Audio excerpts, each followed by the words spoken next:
selamat malam. Balik lagi di YouTube channel Daud Sagala. Balik lagi bareng aku Syahnas yang akan kasih informasi kalian seputar hukum dan juga kira-kira gimana soal kasus-kasus untuk menambah pengetahuan kalian.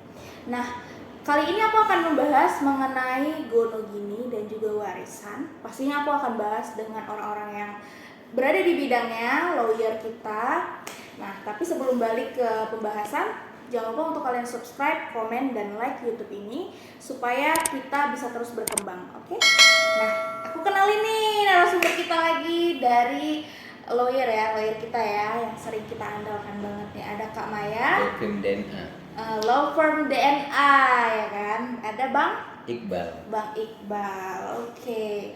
Nah, sebelumnya aku mau nanya nih sama kakak dan abang. Gonogini itu apa sih sebenarnya? Gonogini itu adalah harta-harta yang timbul dalam perkawinan. Jadi segala sesuatu yang timbul pada saat setelah pernikahan itulah namanya gonogini. Apa-apa saja itu. Ya, segala harta, baik harta maupun hutang. Jadi baik harta ataupun hutang yang timbul setelah terjadinya pernikahan, itulah dia gonogini. Kalau dari Kak Maya, kira-kira ada tambahan? Gini dia, kalau di dalam hukum itu gonogini orang nggak mengenal itu. Kalau hukum ya, gitu kan. Itu berarti secara agama ya? Bukan, itu secara umum ya. Secara umum. Sebutan secara Harta umum. bersama deh. Nah, kalau di dalam hukum itu istilahnya itu harta bersama. Nah, gitu dia. Nah, kapan itu dinyatakan harta bersama atau istilah disebut orang itu harta si gono dan si gini, kan gono gini ya, gitu. Itu saat setelah si perempuan dan si laki-laki menikah. Pada saat itu penghasilan yang mereka dapat itulah dijadikan harta bersama, gitu dia, atau harta gonogini. Beda lagi misalnya cerita kalau si laki-laki atau si perempuan wanita tadi itu pada saat dia menikah, sudah menikah nih sama menjadi suami istri, terus tiba-tiba dia dapat warisan dari orang tuanya atau pemberian dari orang tuanya, itu tidak termasuk dalam harta bersama atau harta gonogini ya, itu terpisah dia. Artinya antara gonogini dan warisan itu beda ya? Beda dong. Nah, kalau warisan gimana tuh Kak? Kalau warisan itu timbul pada saat pewaris itu meninggal dunia. Jadi misalnya saya menikah nih kan sama istri saya, terus pada saat di dalam pernikahan itu timbul ada harta-harta yang timbul, baik harta bergerak, tabungan ataupun hutang, itu harta bersama.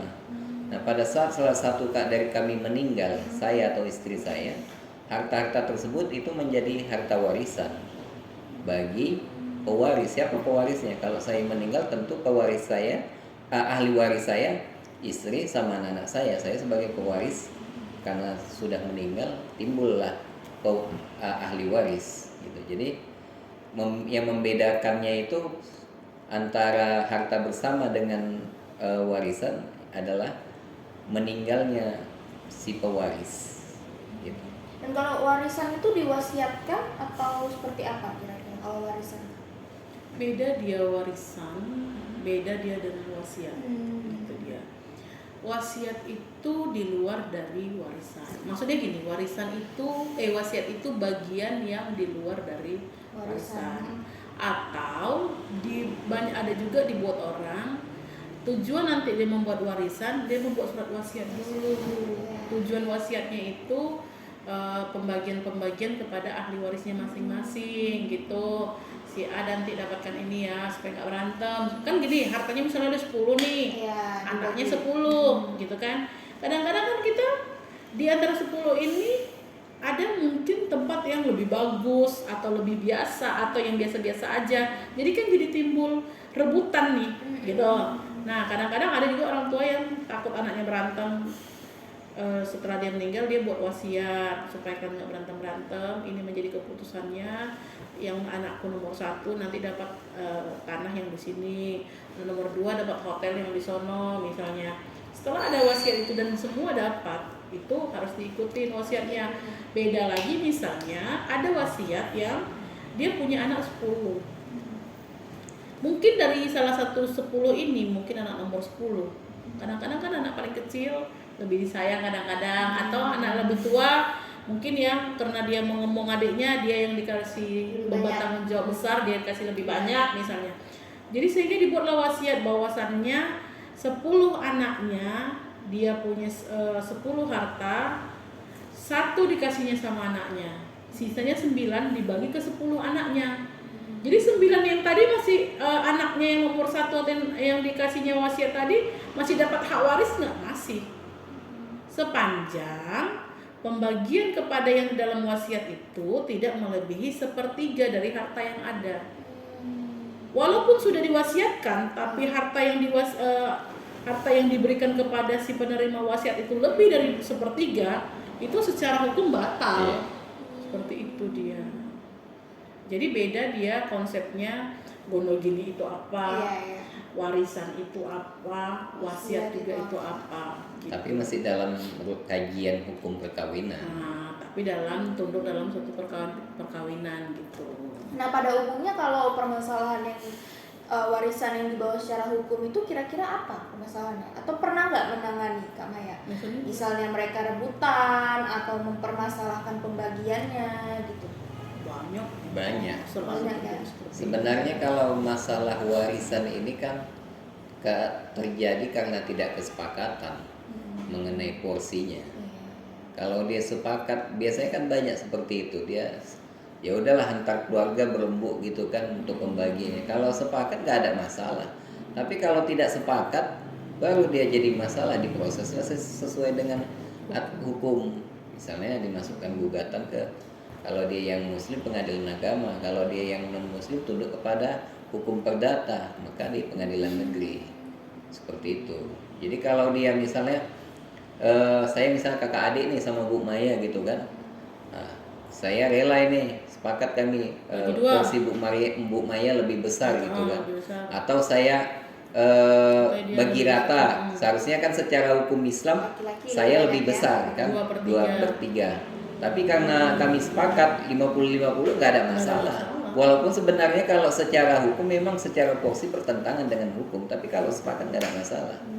Gitu dia. Sama misalnya gini, ibu misalnya orang kita karo misalnya kan, hukum waris karo kan ada itu biasanya jatuh kepada laki-laki kan gitu. Kalau sepakat tidak masalah, tapi kalau tidak sepakat baru dia yang penyelesaiannya secara hukum. Seperti itu. Boleh diminum dulu dong Cleo yang saya sediakan untuk lawyer kita nih. Waduh. Nih ada Cleo, dicobain. Inilah enaknya jadi tamu di Daud Sagala ini. Disediain ini ya. Disediain minum ya.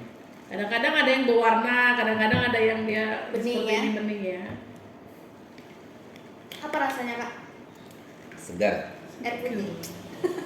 Ya seperti yang ringan-ringan itu. Oke, nah kalau misalnya ada di suatu kasus nih Kak, suami istri meninggal, ya misalnya karena kecelakaan atau lain hal, dia meninggalkan satu anak yang masih kita bilang balita, masih kecil, masih bayi gitu ya. Nah jadi dia punya orang tua itu masih lengkap, ayah dan ibunya dan juga mertuanya juga masih lengkap gitu. Sebaik-baiknya itu warisan itu jatuh kemana gitu? Karena kan anaknya ini masih bayi juga gitu kan. Gini dia, kita kalau cerita hukum bukan tentang cerita sebaik-baiknya gitu ya.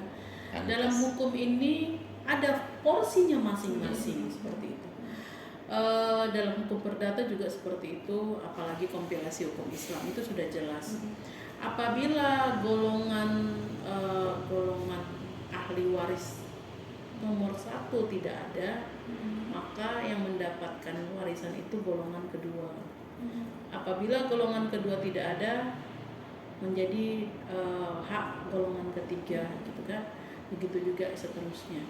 Jadi siapa-siapa aja disebut golongan 1. Suami yang hidup terlama atau istri yang hidup terlama dan anak. Jadi apabila yang saya sebutkan tadi yang golongan pertama ini masih ada, maka golongan kedua dan golongan ketiga kehilangan hak, nggak mendapatkan hak apapun karena sudah ada golongan pertama. Kecuali yang kedua belah pihak tadi waktu nikah dia belum punya anak, maka itu jatuh ke orang tuanya. Seperti itu. Orang tua mana? Kalau yang meninggalnya, yang hidup terlamanya perempuan, gitu kan? Berarti yang mendapat hak warisan itu orang tua laki-laki berserta istri, kan gitu. Kalau yang meninggalnya yang si perempuan, berarti si suami, orang keluarga si suami, gitu kan. Jadi kalau meninggalnya yang si istri, yang mendapat hak waris itu si suami dan orang tua si istri. It guys, sampai sini dulu ya part 2-nya. Di next video ya. Jangan lupa like, comment, subscribe. Oke, see you.